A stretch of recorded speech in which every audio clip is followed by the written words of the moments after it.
चलिए दोस्तों, आज की कहानी को शुरू करते हैं। कहानी शुरू करने से पहले एक छोटा सा रिक्वेस्ट है कि हमारे इस चैनल का 4000 घंटा वॉच ओवर टाइम कंप्लीट हो चुका है। अब बस ज़रूरत है तो सिर्फ सब्सक्राइबर की। तो दोस्तों, जल्दी से आप इस चैनल को सब्सक्राइब कर दीजिए और हमारी थोड़ी सी हेल्प कर दीजिए, ताकि हम और आपके लिए और भी अच्छी और रोमांटिक कहानियाँ ला सकें।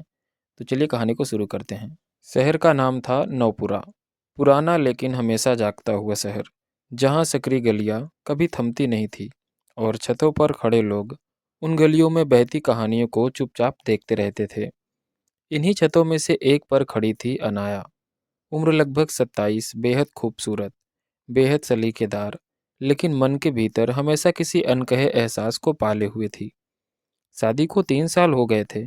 पति व्यस्त और अनाया अपने मन की दुनिया में खोई हुई। उसका चेहरा किसी पुरानी शायरी जैसा था, मीठा ठहरा हुआ, लेकिन भीतर जलता हुआ। उसी दोपहर वह अपने छत से नीचे सड़क की ओर देख रही थी। गली में लोग आते जाते रहते थे, लेकिन आज उसका ध्यान एक चलती ई रिक्शा पर अटक गया।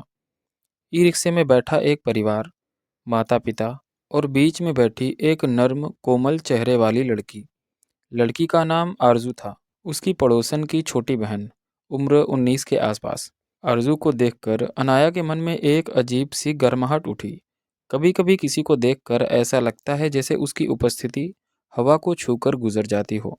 अनाया के लिए आरजू वैसा ही एहसास थी। आरजू ने सफ़ेद शर्ट और एक हल्की नीली स्कर्ट पहन रखी थी। उसकी त्वचा दूध जैसी उजली तो नहीं थी, बल्कि मोती जैसी चमकदार थी, जैसे खुद हवा ने उसे छुआ हो। करीने में बंधा हुआ जूड़ा, लंबी गर्दन, उभरती जवानी की सुगंध, सब कुछ बेहद संतुलित, बेहद कोमल। अनाया की आंखों में धड़कन सी उठी। वह खुद नहीं समझ पा रही थी कि उसे क्या हो रहा है। ई रिक्शा जैसे ही उसके घर के नीचे रुका, अनाया बिना कुछ सोचे अपने छत से नीचे भागी, दुपट्टा संभालती सीढ़ियाँ उतरी और सड़क पर निकल आई।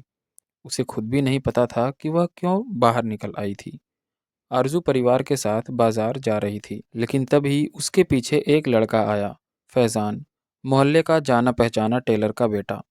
सीधा सदा हुआ, लेकिन अपनी उम्र से ज़्यादा समझदार और थोड़ा शरारती भी। लड़कियां उससे घुल मिल जाती थी और वह उनकी भाषा आसानी से समझ लेता था। जैसे ही फैज़ान रिक्शे पर चढ़ा, जगह कम थी और अनाया वहीं खड़ी थी। फैज़ान ने अनाया को देखकर कहा, दीदी आप भी आ जाइए, थोड़ी सीट है। अनाया अचानक ही रिक्शे में बैठ गई। वह सीधे सामने आरजू के सामने बैठी थी। रिक्शा चलते ही हल्का हल्का हिलने लगा और हवा में एक ऐसा एहसास पैदा हुआ जिसे अनाया शब्दों में समझ नहीं पा रही थी। आरजू जब भी सिर झुकाती,